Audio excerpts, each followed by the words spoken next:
तो हेलो भाइयों और उनकी बहनों, बहुत बहुत स्वागत है तुम्हारा लाइफ प्रोसेसेस के लेक्चर नंबर 4 के अंदर। और लेक्चर नंबर 3 के अंदर हमने पढ़ लिया था न्यूट्रिशन इन प्लांट्स कैसे होता है, प्लांट्स अपना वो एनर्जी का सोर्स कैसे इंटेक करते हैं अपनी बॉडी के अंदर। और जिसने वो लेक्चर नहीं देखा सबसे पहले जाके वो लेक्चर देख के आओ, और जिसने वो लेक्चर देख लिया है चलिए शुरू करते हैं अपने आज के लेक्चर को।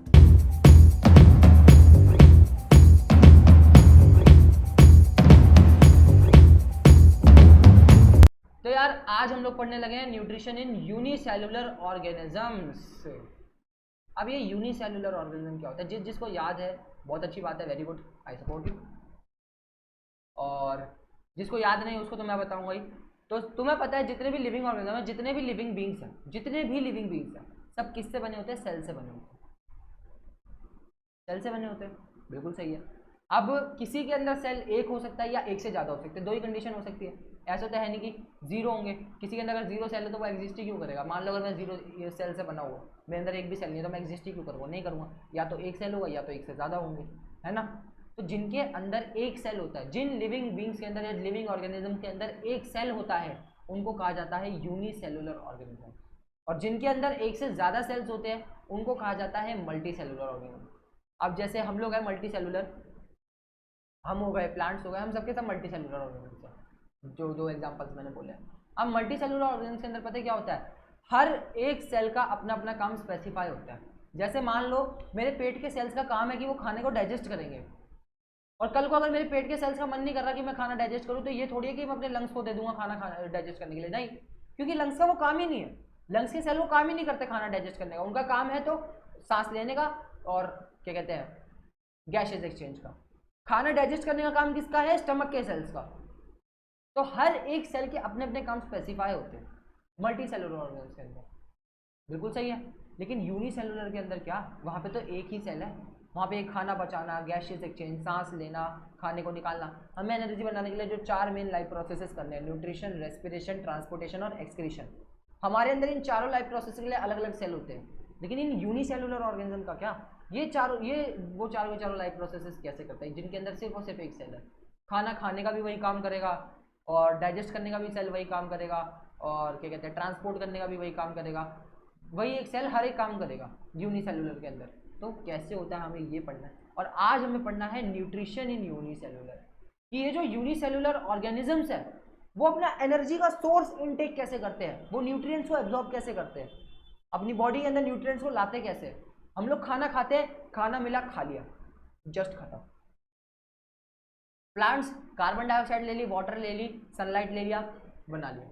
लेकिन इन लोगों का क्या? ये लोग कैसे करते हैं जिनके अंदर सिर्फ और सिर्फ एक सेल होता है? तो यूनिसेलुलर के हमारे एग्जांपल्स हो गए अमीबा और पैरामीशियम, जिनके बारे में हमें आज की क्लास में पढ़ना है। आज की वीडियो बहुत ही छोटी होगी, ज़्यादा थोड़ी सी हो जाएगी, ठीक है। तो सबसे पहले हम लोग पढ़ने लगे अमीबा के बारे में। ये अमीबा एक यूनिसेलुलर ऑर्गेनिज्म है जिसके पास खुद का कोई मुंह नहीं होता, खुद का कोई माउथ नहीं होता।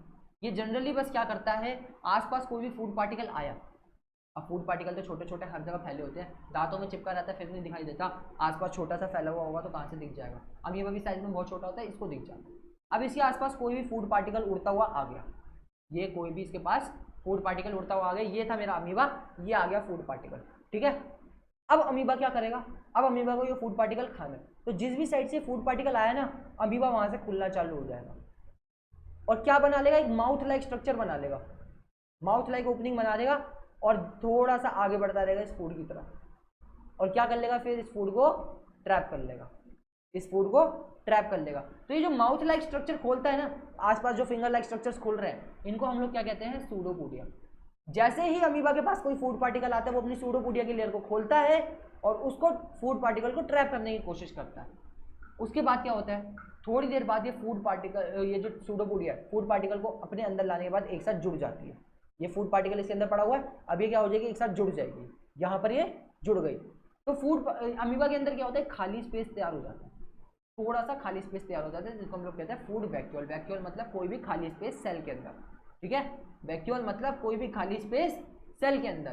तो यहाँ पे फूड वैक्यूल तैयार हो जाता है क्योंकि इस वैक्यूल के अंदर फूड पड़ा हुआ है, और धीरे धीरे आसपास जो अमीबा के एंजाइम्स हैं वो उसको डाइजेस्ट करके अपनी एनर्जी ले लेते हैं। हमारे को बस ये पढ़ना था वो फूड पार्टिकल अमीबा के अंदर आता कैसे, वो हमने पढ़ लिया कि आसपास कोई भी अगर फूड पार्टिकल आता है तो अमीबा क्या करता है, अपनी लेयर को खोलता है सूडोपोडिया की और उस फूड पार्टिकल को ट्रैप कर लेता है। जस्ट इतना था, उसके अंदर वो एनर्जी का सोर्स अब अमीबा के अंदर आ चुका है जिससे उसको एनर्जी मिलेगी। तो amoeba is an unicellular organism which takes in food using temporary finger like projection of the cell called pseudopodia. Amoeba अपना खाना कैसे लेता है अपने अंदर, एक टेम्परेरी फिंगर लाइक प्रोजेक्शन होती है। अब तुम कहोगे मैंने माउथ लाइक कहा था, ये फिंगर लाइक कह रहे हैं, तो माउथ लाइक में इस पूरी की बात कर रहा था और वो सिर्फ एक सूडोपोडिया की बात कर रहे हैं तो फिंगर लाइक की बात करेंगे, ठीक है। तो एक फिंगर लाइक प्रोजेक्शन आती है जिसको हम लोग सूडोपोडिया कहते हैं, which fuses over the food particle. अब ये फूड पार्टिकल था, ये सूडोपोडिया क्या करती है, उस फूड पार्टिकल को पकड़ लेती है, फ्यूज कर लेती है, उसको अपने अंदर ले आती है, मिल जाती है उससे, ठीक है। और फिर थोड़ा सा क्या होता है, एक फूड वैक्यूल बनता है, उसकी चिपकने से एक फूड वैक्यूल बन गया, आसपास एक खाली स्पेस बन गया जिसके अंदर क्या पड़ा हुआ है, फूड पड़ा हुआ है, and the food is broken down inside the food vacuole and diffuse into cytoplasm. अब क्या होगा, उस वैक्यूल के अंदर आसपास जो अमीबा के एंजाइम्स है उस फूड को तोड़ना चालू करते हैं और फिर डाइजेस्ट कर लेते हैं। जो भी डाइजेस्टेड फूड होता है वो अमीबा के साइटोप्लाज्म में भेज दिया जाता है। साइटोप्लाज्म क्या होता है, ये जो सेल जिससे भरा रहता है, जैसे मान लो मैं ब्लड से भरा रहता हूँ ना, मेरी पूरी बॉडी ब्लड से भरी हुई है, वैसे ये जो सेल जिससे भरा हुआ है ना उसको हम लोग साइटोप्लाज्म कहते हैं। अगर मेरे को कोई एनर्जी चाहिए, मेरे को कोई न्यूट्रिएंट चाहिए, तो मैं क्या करूँगा, वो न्यूट्रिएंट को अपने ब्लड में डालूंगा ताकि अलग अलग जगह तक पहुँच पाए। वैसे ही वो खाना अब इसके साइटोप्लाज्म में चले जाता है ताकि अलग अलग जगह तक पहुँच पाए। जैसे कभी तुमने इंजेक्शन देखा होगा, तुम्हारी नसों में लगाया जाता है इस साइड पे, क्यों, क्योंकि यहाँ पे सारे ब्लड की सप्लाई होती है। बात क्लियर है।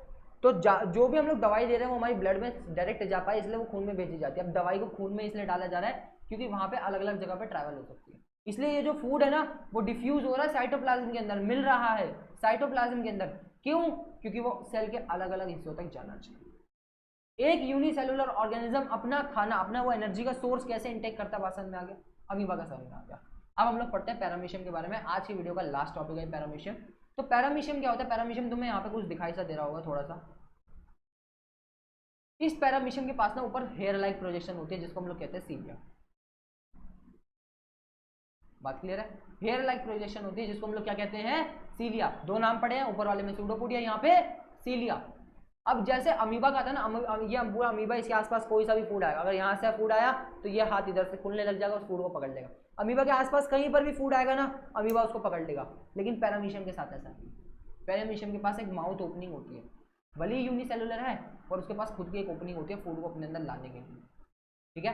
Paramecium is an another unicellular organism has a definite spot in the body to take in food. एक डेफिनेट स्पॉट होता है अपनी बॉडी के अंदर ताकि वो फूड को इनटेक कर पाए, खींच पाए, अपने अंदर डाल पाए अपनी बॉडी के अंदर। तो अब मान लो वो फूड का जो स्पेस है, जो आने वाला रास्ता है जहाँ से वो फूड पैरामीशियम के अंदर घुस सकता है, मान लेते हैं वो ये दिखाई दे रहा है, थोड़ा सा डिप सा मान लेते हैं वो ये।